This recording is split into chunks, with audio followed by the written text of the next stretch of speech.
আমার নেত্রী মমতা বন্দ্যোপাধ্যায় যেটা বলেছেন বিজেপি একটি বিপজ্জনক দল, এর থেকে বড় সারসত্য নেই। আমার নেতা অভিষেক বন্দ্যোপাধ্যায় ভারতবর্ষের ম্যাপ তুলে প্রমাণ করে দিয়েছেন বিজেপি ম্যাপ বোঝে না। এসআইআর যে আপনাদের বলি, মায়ানমার থেকে যদি রোহিঙ্গারা এখানে ঢোকে, আমার নেতা অভিষেক বন্দ্যোপাধ্যায় পরিষ্কার দেখিয়েছেন তার মধ্যে। ভুলে যাবেন না, মায়ানমার মানে বার্মা থেকে ওই রাস্তা, কলকাতা আসার রাস্তা, পশ্চিমবঙ্গ, এই রাস্তা হচ্ছে আজাদিন ফৌজ আসার রাস্তা। সেই রাস্তাকে বিদ্রুপ করছে বিজেপি। দত্ত বসু একজন অধ্যাপক, সরাসরি আমার শিক্ষকও ছিলেন, কিন্তু একটা অত্যন্ত জঘন্য কথা বলছেন। তৃণমূল করলে এ ধরনের কথা না বললে বোধহয় তৃণমূলের ঠাঁই পাওয়া যায় না।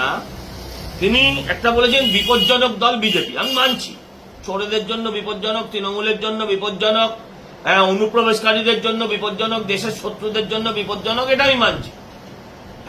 একজন বাঙালি হয়ে, একজন ভারতীয় হয়ে তিনি বললেন মায়ানমার মানে বার্মা, আর বার্মা হচ্ছে নেতাজির পথ, আজাদ হিন্দ বাহিনীর পথ। এটা যেন ভুলে না যায়। তার মানে রোহিঙ্গাদের পথ আর আজাদ হিন্দের পথ, রোহিঙ্গা আর নেতাজি, তারা তিনি এক করে দিলেন। আপনারা ভিডিওটা দেখুন এবং বাংলার মানুষের কাছে পৌঁছে দিন।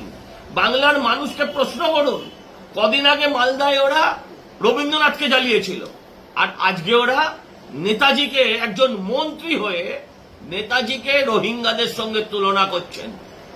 বাঙালি হিসেবে লজ্জা, ভারতীয় হিসেবে লজ্জা। এর পদত্যাগ চাই আমরা। এর বিরুদ্ধে ফৌজদারি মামলা করার জন্য আমি আমার দলকে অনুরোধ করব। এর বিরুদ্ধে অ্যাকশন চাই একজন বাঙালি হিসেবে। কোথায় আজকে বাংলা পক্ষ? তারা তো আজ কোনো কথা বলছে না। বেটা দালালরা সব